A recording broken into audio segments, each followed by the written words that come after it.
What is up, y'all? Philly Fly Show checking in here, kicking in at Right Way Production Studios. We back for another week of great badass fights.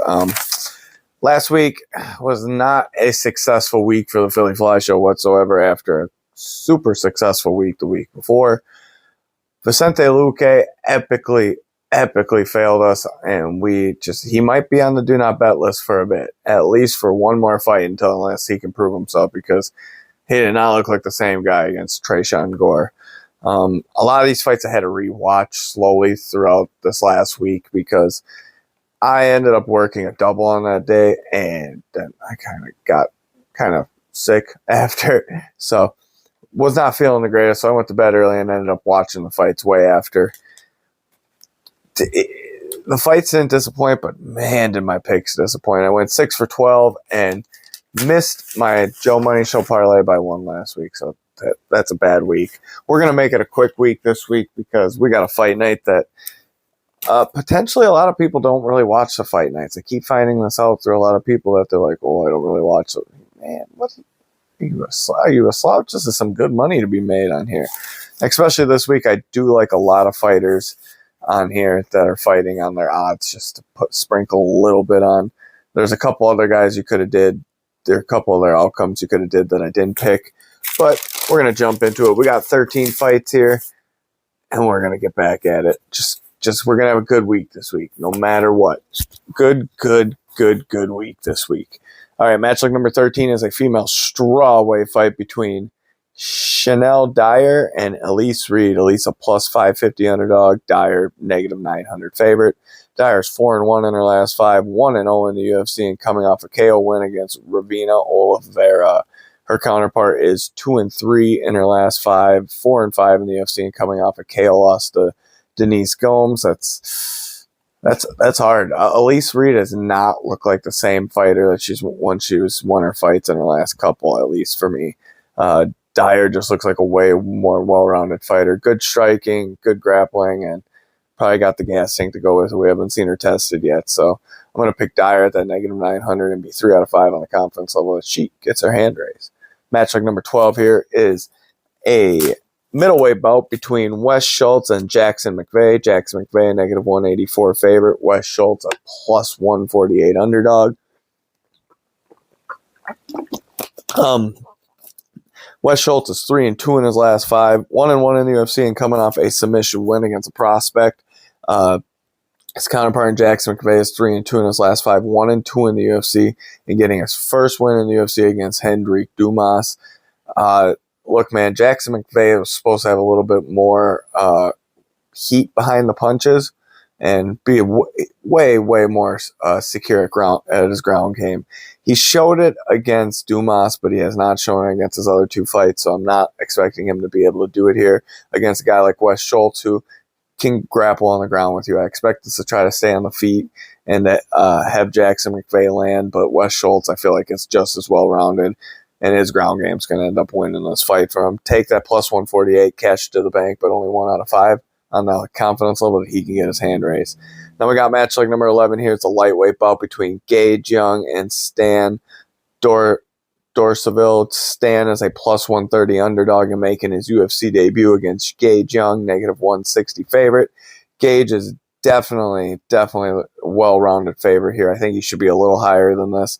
Shows, though, the skill level that Stan's got making his UFC debut. Gage, though, is 3-2 in his last 5, 2-1 in the UFC, and he got a 2-fight win streak.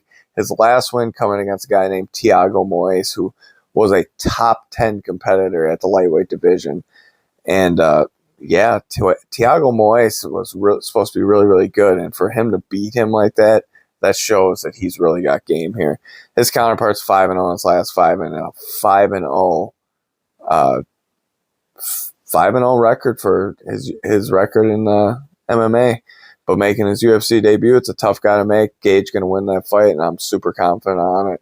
3 out of 5 on the confidence level. Gage can get his hand raised. Now, match number 10 is a featherweight bout between Marcio Barboza and Ryan Coos. Now, Ryan's a plus 570 underdog, whereas Mauricio's a negative 900. Mauricio's 5-0 in his last 5, 1-0 in the UFC, and all 5 of his wins in his last 5 are all KOs. So dude's got dude's got KO power and hands and dynamite in those hands. Ryan is 3-2 in his last 5 and is a 9-2 pro MMA record, making his UFC debut. And this is a tough fight to make your debut against. I think Mauricio puts him out and just shows that he's still got the hands on him and he's deadly. All right, match like number 9 here is a lightweight bout. This is a banger, don't miss fight because, for one of these guys got knocked out in his last fight and's got to make a come up and see if he can get over the knockout. And the other guy got a draw against a guy that he probably should have won that fight. So Chris Padilla versus Nasrat Haqparast. Haqparast a -120 favorite. Chris Padilla -102. Essentially pick 'em. I said favorite, but it's essentially a pick 'em to me. Chris Padilla is 4-1 in his last 5. 4-0-1 in his last 5. 4-0-1 in the UFC, coming off a draw against Markel Medeiros. His counterpart's 4-1 in his last 5, a 10-5 UFC record, coming off a KO loss to Skulka, which is not a bad loss now looking on it. But these guys are going to stand. These guys are going to bang. It's gonna be a war. I cannot wait for this fight. This is probably my favorite fight on here that is not the main event of this fight night. Chris Padilla, though, I think is going to win that fight and just have more of an edge there. Even if it goes to a decision, I could see Chris Padilla winning. So Nasrat Haqparast is going to have his hands full and going to have to show why he was a top-ranked competitor in the lightweight division before. All right, match like number 8 is a heavyweight bout between Kennedy Nzechukwu and Shamil Gazib. Shamil's a -144 favorite. Kennedy +188 underdog. Kennedy's 2-1 in his last 5, 8-6-1 in the UFC, coming off a draw against Bukaka. His counterpart in Shamil is 2-3 in his last 5, 3-3 in the UFC, and he's on a 2-fight lose streak. He has lost to I can't think of his first name, but Perisic, the Australian. And then Salsa Boy was the other guy that beat him. So he's had a little bit of a slouch there, but Kennedy Nzechukwu, he might have a little power behind his punches, and he might be a good point striker, but he's not going to be able to do the counters that Gazib's going to give him, and just going to pepper his brains. And it's going to be a good fight still, but Gazib's going to win that fight. I'm only 1 out of 5 on the confidence level, though, because if Kennedy can keep him at range, not a good night for Gazib, but I think he'll get inside and actually get a win there.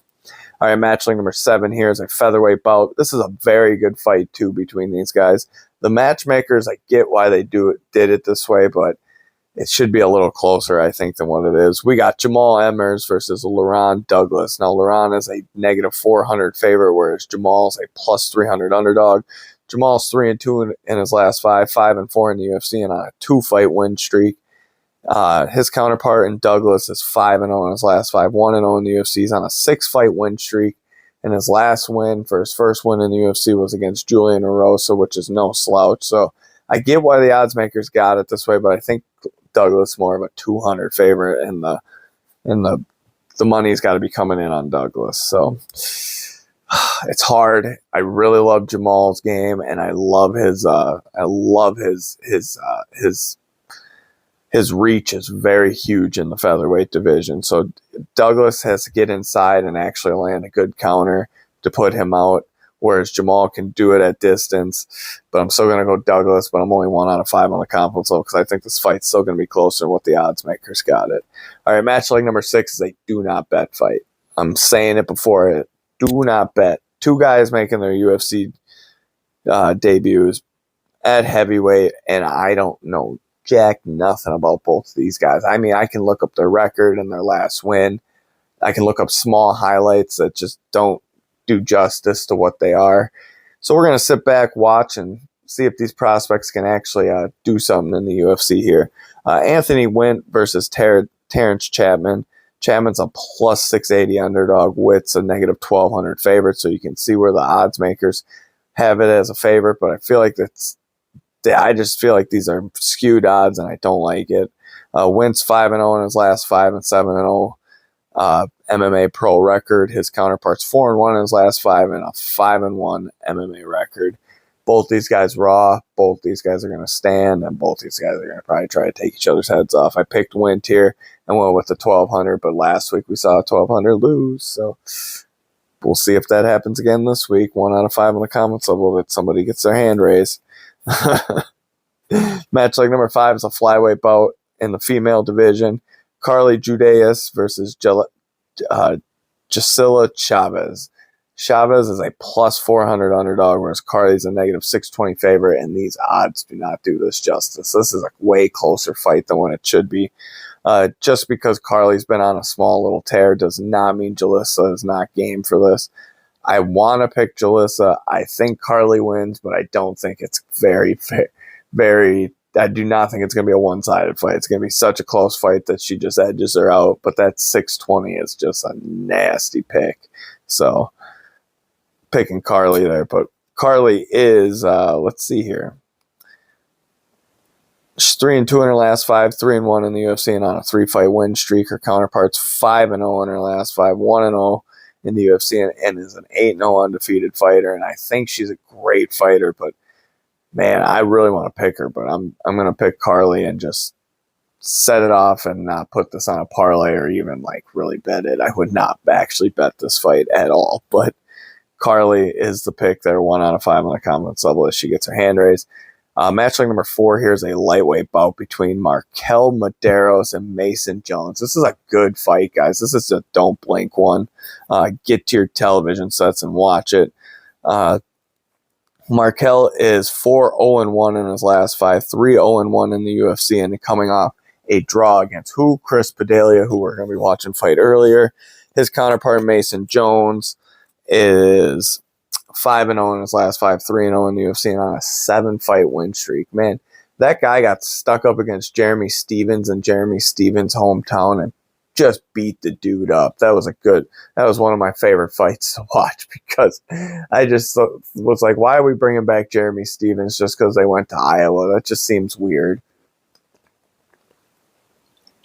But they did it.